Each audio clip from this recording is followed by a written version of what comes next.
nih pemerintah sekarang kan dituntut anggaran pemerintah itu bukan outputnya, impactnya apa. Nah, nanti kita mungkin ke depan kita kawal bahwa dengan anggaran sekian, ya bisa nggak meningkatkan daya ungkit ekonomi ini. Jadi bukan selesai di administrasi, pertanggungjawaban administrasi, ya sampai ke dampak dari program.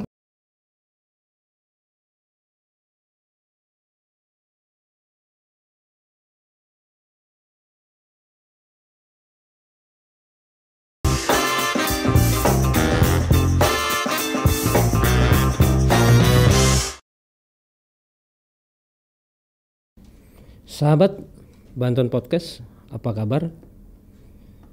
Sekarang kita akan coba masuk pada persoalan-persoalan yang akan dihadapi Banten setelah Pilpres dan pemilu legislatif sudah berlalu, dan insya Allah kita sudah mengetahui pemenangnya, tapi kita tidak akan bicara itu.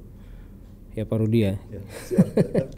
Tapi setelah Pilpres dan pemilihan legislatif, kita akan masuk pada agenda pemilu serentak selanjutnya, yaitu pemilihan kepala daerah dari mulai gubernur, bupati dan wali kota.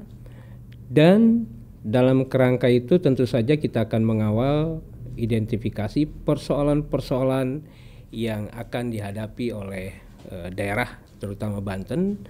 Karena tanpa satu identifikasi masalah, kita belum tentu tahu juga apa yang akan dilakukan oleh para pemimpin di Banten.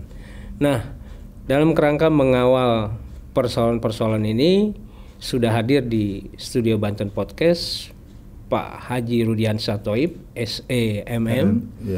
Beliau ini salah satu profesional pakar yang banyak terlibat di organisasi-organisasi di Banten, mulai dari Ikatan Asesor Profesional Indonesia sebagai pembina IASPRO Banten ya, Pak Rudi, kemudian juga dosen di Uniba, kemudian pembina Perkumpulan Pengusaha Mikro Kecil Menengah Digital Bersama Sejahtera Provinsi Banten, dan juga anggota Himpunan Pengusaha Pribumi Indonesia. Apa kabar Pak Haji? Sehat, alhamdulillah. Terima kasih nih diundang. Nah, pada kesempatan seperti yang saya sampaikan tadi Pak Haji, tanpa kita tahu persoalan apa yang akan dihadapi oleh Banten ke depan, kita juga tidak akan tahu sejauh mana kemajuan dan apa yang akan dilakukan oleh para pemimpin di Banten ke depan seperti apa. Oleh karena itu kehadiran Pak Rudi insya Allah bisa memberikan satu landscape persoalan-persoalan yang akan dihadapi oleh para pemimpin Banten ke depan. Nah, bagaimana tanggapannya Pak Haji? Terima kasih. Assalamualaikum warahmatullahi wabarakatuh. Waalaikumsalam. Terima kasih saya dikasih kesempatan nih untuk sama-sama di podcast Banten Podcast ini. Di pengantar tadi sangat menarik ya. Jadi kita sudah ikuti tahapan pemilu, di proses-proses itu nanti akan berjalan, tetapi apa yang kita harus lakukan ke depan, khususnya nanti saya lihat di bidang ekonomi ya, khususnya di sektor industri dan perdagangan. Tantangan-tantangan ke depan ini kan jauh harusnya sudah kita petakan ya isu-isunya, dan sudah kita lihat apa yang kita merebut peluang pengembangan. Kalau kita lihat arah pembangunan nasional, ada Indonesia Emas, kita juga pemerintah ya sedang menyusun Banten Emas 2025-2045. Nah, pada titik itu kita dari awal sudah harus bisa memetakan isu-isu strategisnya. Yang di bidang ekonomi misalnya sektor industri dan sektor perdagangan. Apa sih isu-isu itu, dan peluang-peluang itu harusnya kita ya masyarakat, mungkin juga pemerintah bisa mempolakan ya, artinya pada saat masuk di era itu kita sudah lebih siap lagi dari era-era sebelumnya. Nah, ini yang mungkin perlu kita diskusikan. Kalau saya lihat paling tidak ada 6 isu ya, 6 isu khususnya di sektor perindustrian dan perdagangan, itu yang harus kita petakan betul ya. Itu yang nanti kita dorong bersama antara semua pemangku kepentingan di sini. Baik itu teman-teman akademisi, kebetulan saya juga di perguruan tinggi, media juga tentu banyak terlibat ya. Ya yang triple helix, pentahelix gitu ya. Jadi akademisi khususnya, government juga, baik itu pemerintah provinsi dan khususnya kabupaten kota juga. Dan komunitas nih tidak tertinggal, komunitas dan asosiasi-asosiasi itu berperan penting untuk merumuskan bagaimana isu-isu strategis ini masuk di rencana program pemerintah ke depan. Nah, kalau kita bicara arah pengembangan Banten ke depan, ini kan lagi proses penyusunan Banten Emas nih, sama dengan Indonesia Emas periode 2025-2045. Artinya 5 tahun ke depan kita harus apa? 10 tahun ke depan harus apa? 25 tahun ke depan Banten ini akan bagaimana? Di sektor industrinya, sektor perdagangannya, SDM-nya, tingkat kemiskinan dan lain-lain. Nah, isu itu mungkin penting sekali kita diskusikan bersama. Mungkin nanti pasti Kanda ini nanti banyak melibatkan teman-teman narasumber dari yang lain ya gitu. Tapi nanti diskusi hari ini mungkin saya bisa lihat gitu beberapa isu penting lah gitu. Ya, apa aja isu strategisnya, Pak? Kalau kita lihat, kalau saya katakan tadi paling tidak ada 6 isu yang ke depan sesuai dengan permasalahan kita. Pertama itu terkait masalah SDM, sumber daya manusia. Ya, kita lihat dari rencana pembangunan daerah, isu ini kan memang sudah masuk juga di RPD Banten ya, di RPD Banten. Jadi isu yang pertama itu terkait peningkatan sumber daya manusia Banten. SDM kita di tataran sekolah menengahnya bagaimana, di tataran perguruan tingginya bagaimana, dengan keberadaan misalnya 5.400 industri besar di sini, belum sektor perdagangan, jasa, pariwisata. SDM kita tuh mau kita arahkan ke situ seharusnya ke depan. Kalau potret SDM Banten sekarang seperti apa, Pak?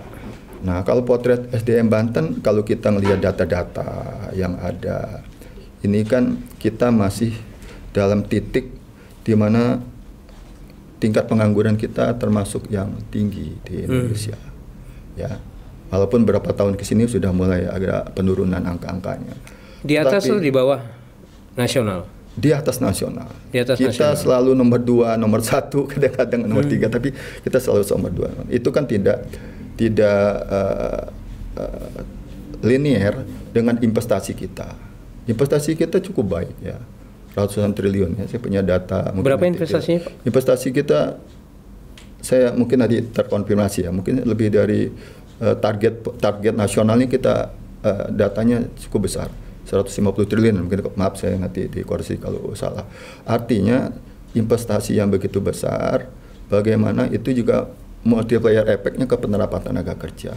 Tapi kita lihat, kita analisis ini apa nih, kok tidak berdampak langsung terdapat pengurangan tenaga kerja. Nah, ini artinya bisa lebih spesifik Pak Haji, investasi yang diterapkan atau terimplementasi? Kalau kita lihat 5 tahun, 6 tahun ke belakang, memang investasi kita ini kan sekarang arahnya ke padat modal, ya kan, padat modal. Misalnya saya sebutkan 2 industri besar di skala nasional di Indonesia, Chandra Asri dan Lotte. Itu investasi dua investasi perusahaan itu sudah merebut pangsa nilai investasi di Banten. Tetapi dampak terhadap penyerapan tenaga kerja, hilirisasi, nah itu yang harus kita siapkan. Dan kita juga berharap investasi yang kita dorong ke depan itu yang padat karya, yang langsung menyerap banyak tenaga kerja. Nah, kalau sekarang investasi begitu besar tapi dampak pada pengangguran juga besar, kesalahannya di mana? Nah, kesalahan dalam arti itu merupakan kesalahan tidak. Tetapi kita harus merumuskan, menurut saya, rencana pengembangan investasi yang di Banten ini yang multiplier efek terhadap pemecahan masalah pengangguran. Nah, itu yang kita cari investor, peluang-peluang investasi itu. Jadi kita misalnya hanya ke industri padat modal, nah industri padat modal tentu tidak terlalu banyak menyerap tenaga kerja. Nah, kalau kita lihat yang padat karya, ini kan nuansa terbalik ya. Banyak industri padat karya kita hengkang, ya kan? Yang tekstil, produk tekstil maupun alas kaki, yang sepatu ya. Beberapa industri kita. Ada berapa industri yang hengkang dari Banten? Kalau jumlahnya mungkin terkombinasi nanti dari teman-teman di data dari pemerintahan ya. Tapi kalau kita lihat dari data statistik yang ada, 4-5 tahun ke belakang itu kan pengurangan tenaga kerja sektor industri itu cukup signifikan, lebih dari 200.000 tenaga kerja. Artinya itu banyak, walaupun investasi tumbuh, tetapi deindustrialisasinya terjadi. Karena industri padat karya yang ada di kita belum bisa coba mempertahankan investasi yang ada, apalagi kita mencari investasi baru. Nah sebetulnya dalam ini kalau kita bicara tadi kaitan tenaga kerja, peluang-peluang itu sebetulnya bisa kita tetap pertahankan. Misalnya. Nah investasi yang nggak bisa dipertahankan itu kenapa Pak Haji? Nah misalnya gini, kalau investasi padat modal yang saya katakan tadi, industri alas kaki dan garment tuh, kita pertahankan industri yang besar. Satu industri ada yang sampai 70.000 tenaga kerja, sekarang tinggal separohnya, ya kan? Tadinya land produksinya sudah dipindahkan ke Sukabumi, sudah pindahkan ke Jawa Tengah. Itu kan sebetulnya peluang-peluang itu masih bisa kita sedikit perlambat relokasinya, ya kan? Keluar daerah Banten. Dengan apa? Dengan kita mendirikan pusat-pusat pertumbuhan baru di wilayah selatan. Karena mereka hengkang keluar Banten itu kan kait dengan upah tenaga kerja. Kalau industri padat karya, satu industri padat karya itu 60.000 orang, selisih tenaga kerjanya 2 juta, 1 bulan dia bisa mendirikan pabrik, dia pasti hengkang dari Provinsi Banten. Nah itu kita harusnya bisa percepat rencana pembangunan kawasan industri kita yang di Tol Serang Panibang tuh, Cileles, kawasan industri Cileles dan Bojong. Nah itu kan UMK mereka masih belum sampai 3 juta ya. Kalau Tangerang Raya itu 5 juta, di wilayah selatan kan masih 2, sekian. Nah, sementara mereka pindah ke Jawa Tengah, Jawa Timur, itu juga mereka nggak enjoy karena rantai pasok, supply chain-nya, industrinya ada di sini. Sarana-prasarana infrastruktur, industri terkait penunjangnya banyak di sini, ekosistem industrinya ada di sini. Belum budaya kerja pada saat mereka pindah ke Batang, Jawa Tengah itu tidak sesuai juga dengan kondisi ini. Nah, itu ke depan bagaimana kita bersama-sama mempercepatnya pusat-pusat pertumbuhan baru untuk industri padat karya. Karena nggak mungkin kita pertahankan industri padat karya kita di Tangerang yang gajinya UMP-nya 5 juta. Saya katakan tadi ya, 5 juta. Kalau mereka mau bertahan, kita coba relokasi ke arah kawasan industri baru yang rencana kita pengembangan ekopark industri hijau, kawasan industri hijau yang berbasis industri ramah lingkungan di Cileles misalnya. Kan KPI-nya saya dengar sudah keluar. Ada lahan baru di 2 kabupaten itu lebih dari 10.000 hektar. Nah, investasi kita dorong untuk padat karya di situ, untuk hilirisasi di situ, untuk industri Sudah sejauh mana sekarang, Pak Haji? Nah, ini tadi harus semua bergerak. Nggak bisa pemerintah provinsi aja, nggak bisa perintah kabupaten kota. Nah, dengan teman-teman program nasional ini kan sudah bagus, itu PSN. Itu kan sudah jadi proyek strategis nasional. Kita bayangkan proyek strategis nasional di sana.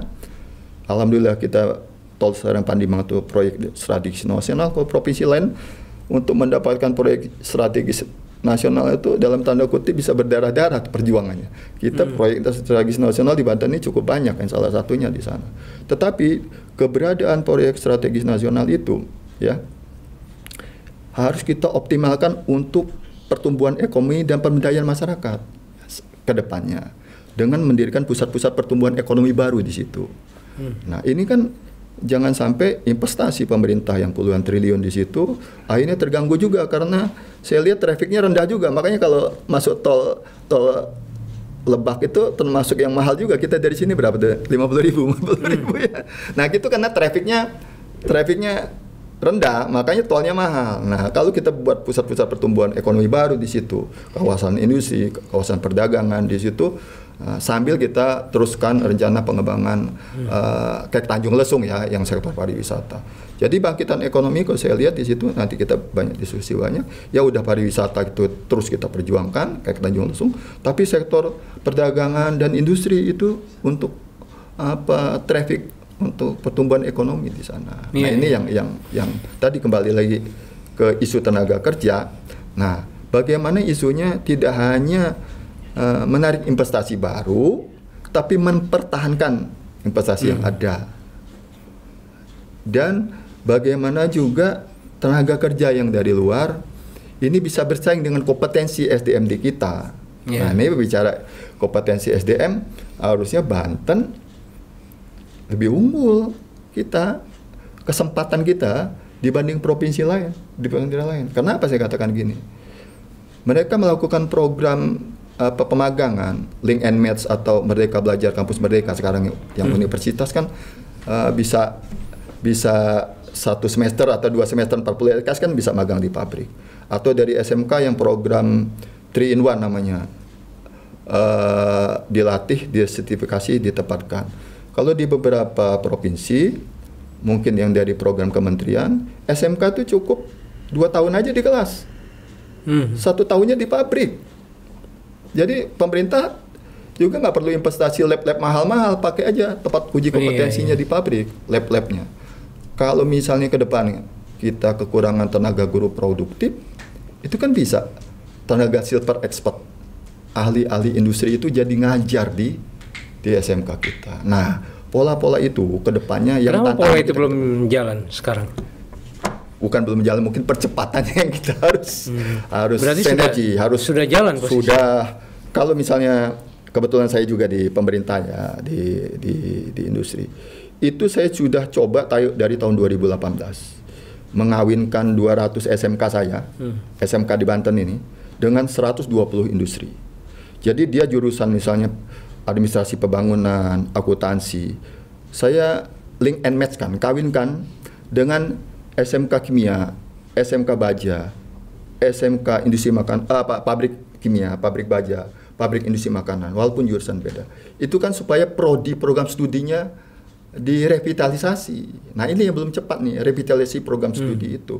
Akhirnya terjadilah kawin paksa. Dia jurusan administrasi kantor, dikawinkan dengan industri kimia. Nah, harusnya program studi yang ada di sisi perkantoran itu disusun bersama dengan dunia industri, biar link and match kebutuhan keahlian yang dibutuhkan oleh industri kimia. Nah, prodi program studinya dirubah. Nah, ini 740 SMK kita tuh harus kita petakan ke depan. Cepat harus kita petakan untuk kita revitalisasi SMK-nya sesuai dengan Inpres nomor 9 tahun 2016 kalau nggak salah. Ini persoalannya pada persoalan akselerasi atau memang grand design-nya? Akselerasi ya mungkin. Kalau saya lihat. Nah, jadi gini, saya katakan keuntungan kita, saya kembali lagi, keuntungan kita dibandingkan dengan provinsi lain, kenapa? Loh, provinsi lain tuh satu provinsi itu pabriknya cuma 5-10, kayak Gorontalo, Jawa, Sumatera Barat. Kalau di Banten 5.000. Itu industri besarnya 5.400, nggak ada masalah. Dan izin itu kan kewenangan di kita, yang 10 miliar tuh kewenangannya ada di provinsi. Dan saya tahu betul di aturan Perda Rencana Pembangunan Industri itu diwajibkan program itu. Tapi kan program itu bisa berjalan harus kalau berarti melibatkan semua unsur. Nah, memang permasalahannya tidak semua calon SMK itu perguruan tinggi itu diarahkan untuk masuk ke dunia kerja. Nah, wirausaha Banten ini cukup dalam tanda kutip ya, nanti dilihat dari baca dari data statistik saya dari data lagi. Kalau Bapak lihat dari data statistik, berapa sih UMKM dan usaha mikro menengah se-Indonesia itu kan hampir 60 juta. Se-Indonesia dari 200 berapa penduduk kita, 270 juta ya, 260 juta penduduk kita. Artinya kalau secara general perbandingan jumlah penduduk dengan wirausaha di Indonesia itu hampir 1:6 ya, 1:5. Kalau di Banten ini UMKM dan industri besarnya cuma 1,1 juta dari 13 juta, 12 juta penduduk. Jadi orang Banten banyak mau kerja di pabrik tadi. Nah, pemecahan masalah pengangguran itu tidak semuanya masuk ke dunia kerja. Masuk ke wirausaha, startup, digital yang lain-lain. Nah, itu juga harus sama nih, program yang link and match dengan penciptaan wirausaha baru yang digital atau program seperti yang di Jawa Barat tuh untuk sarjana masuk desa, program desa. Saya ingat betul kemarin baru diskusi deh dengan, nanti bisa diundang ya, dengan beberapa universitas. Mereka lagi menggagas untuk membuat kajian bagaimana ada program kompetensi inti ekonomi desa. Jadi nanti bagaimana KKM itu dipetakan semua desa di Provinsi Banten yang jumlahnya ribuan itu, dilihat kompetensi inti desa itu BUMDesnya cocoknya di mana, bukan keinginan kepala desa BUMDesnya jadi BUMDes ekonomi, sektor pariwisata, harusnya dipetakan. Nah, BI kan sudah ada kajian itu, namanya KPJU per 5 tahun.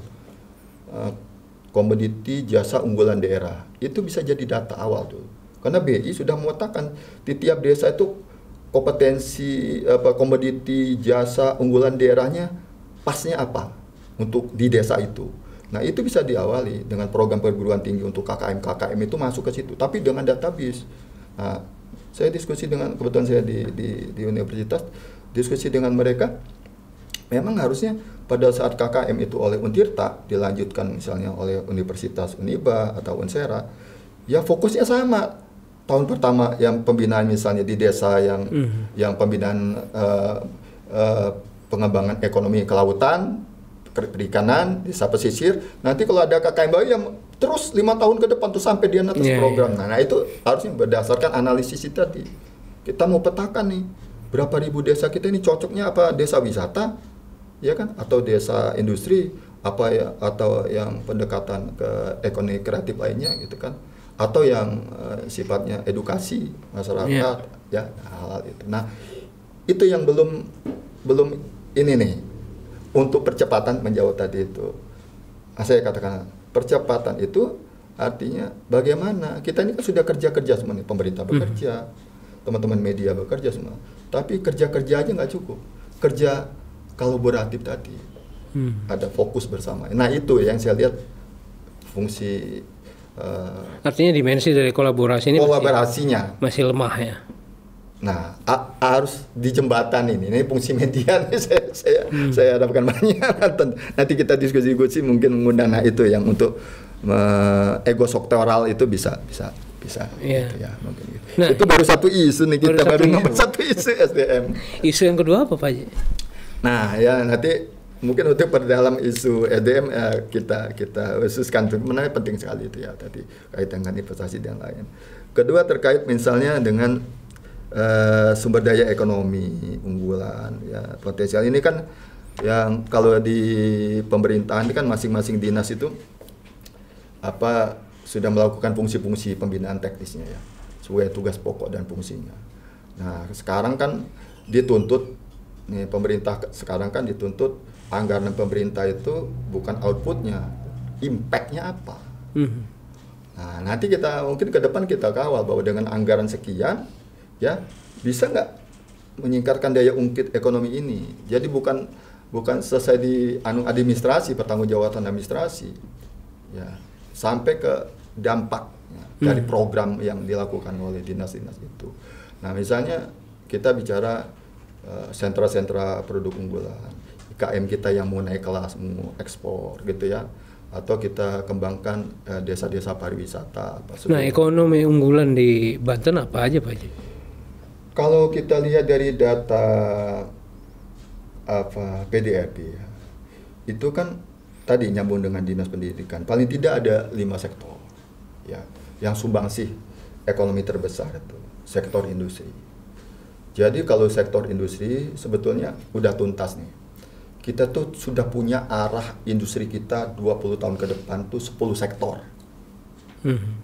Nah, itu kalau udah bicara industri 10 sektor, ya dunia pendidikan ngembangin kompetensinya 10 sektor itu.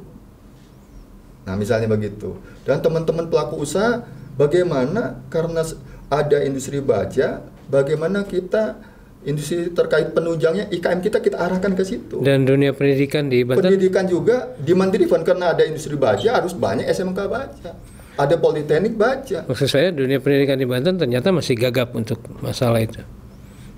Itu tadi percepatannya ke depan nih yang 20 tahun ke depan harusnya. Kalau bicara tadi ekonomi terbesarnya 5, artinya dunia pendidikannya masuk ke 5 ini. Salah satu 5-nya saya katakan tadi di industri. Karena industri itu dia PDB-nya ya 31% sekarang 30%, ya kan? Menyerap tenaga kerjanya hampir kalau nggak salah itu sekitar 780.000 gitu. Nah, artinya dunia pendidikan harus rebut itu. Mungkin dari 740 SMK kita itu direvitalisasi, 300-nya mungkin dikaji, 300 itu masuk untuk SMK industri. Nanti SMK industri dia masuk ke 10 tuh.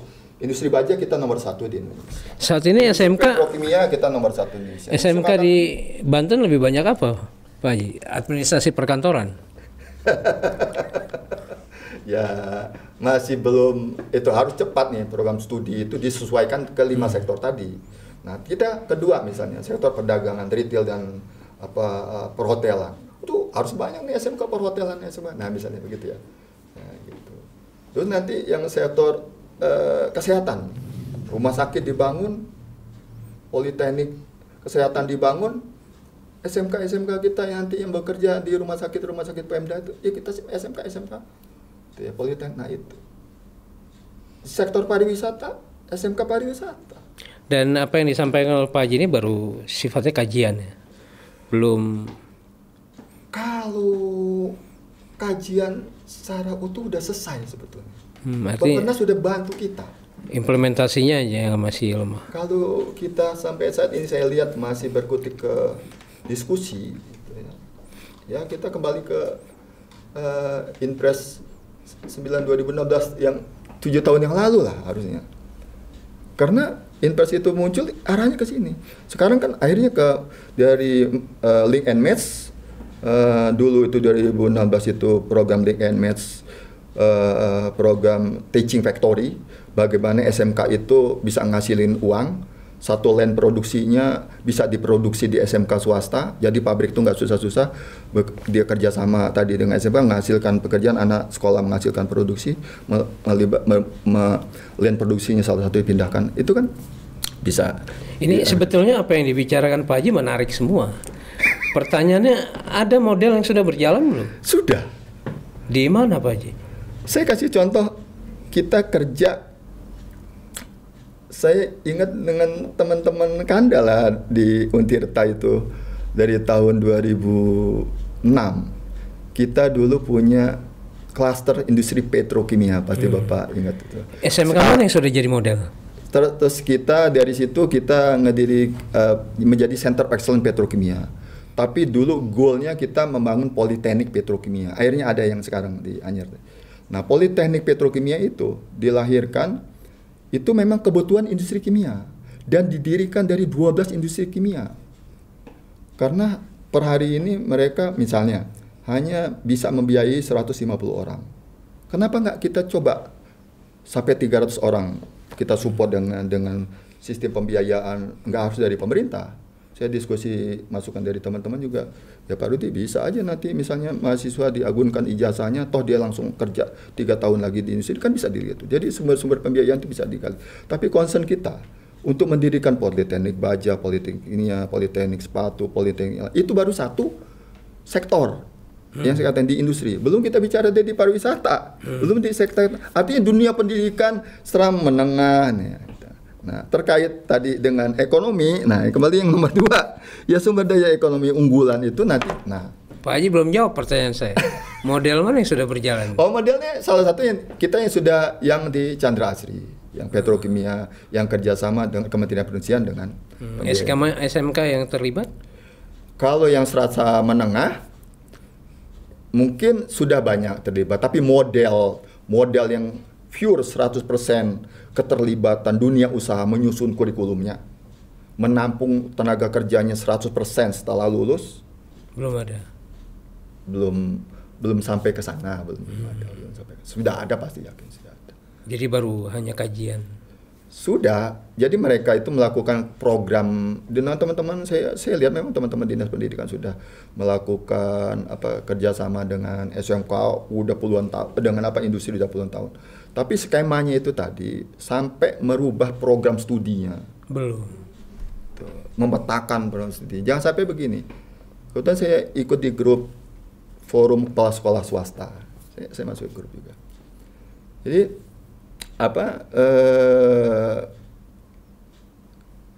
ini mereka kan ini udah banyak kehilangan murid juga karena kuota SMK kita nggak dibatasi, jadi SMK swastanya banyak tutup ya. Nah itu itu kehilangan. Tadinya mereka sudah MOU dengan sekolah dengan pabrik, kehilangan siswa, akhirnya banyak SMK-nya yang tutup gitu. Artinya link and match antara dunia pendidikan dan dunia usaha ini masih trial and error. Belum grand design kita, belum sampai grand design bicara step-step. Bicaranya kan gini, kalau bicara program pendidikan ini kan nggak bisa 2-3 tahun langsung buatnya hasilnya ada. Artinya tapi belum di ada. relnya itu kita punya grand design buat roadmap, buat timelinenya belum. Saya belum lihat lah belum. Nah, misalnya kita buat tahapannya belum ada. Ya, mimpi 20 tahun ke depan mau apa? Sekarang kalau jalan dari Jakarta mau ke Bandung sekarang udah di misalnya Tangerang bisa dievaluasi ya kan, nggak belok ke kiri. Pak Haji, kita dibatasi waktu. Iya. Padahal baru 2 isu strategis yang kita bahas. Jadi saya berharap diskusi ini bisa berlanjut di minggu depan di part kedua. Boleh. Karena ini penting untuk mengawal persoalan-persoalan yang memang real harus diselesaikan oleh semua lah para calon pemimpin. teman-teman stakeholder terlibat untuk mengalahkan. Karena pemerintah kan lagi nyusun RJP ya, RJP dan RJPMD ya. Iya. Nah, saran Pak Haji untuk Kota Serang sebagai ibu kota provinsi terakhir. Saran saya, ini kan peluang Kota Serang yang benar-benar jadi idaman kita ya, masyarakat itu bisa terwujud ya. Saran saya sih, ini kita banyak program kolaboratif lah dengan teman-teman dunia usaha, dengan BUMN. Saya pahami memang dengan APBD mereka terbatas, tetapi saya lihat di beberapa daerah untuk pembangunan infrastruktur, sarana, taman kota, pusat-pusat edukasi dan lain itu nggak perlu pakai sumber-sumber pembiayaan dari pemerintah.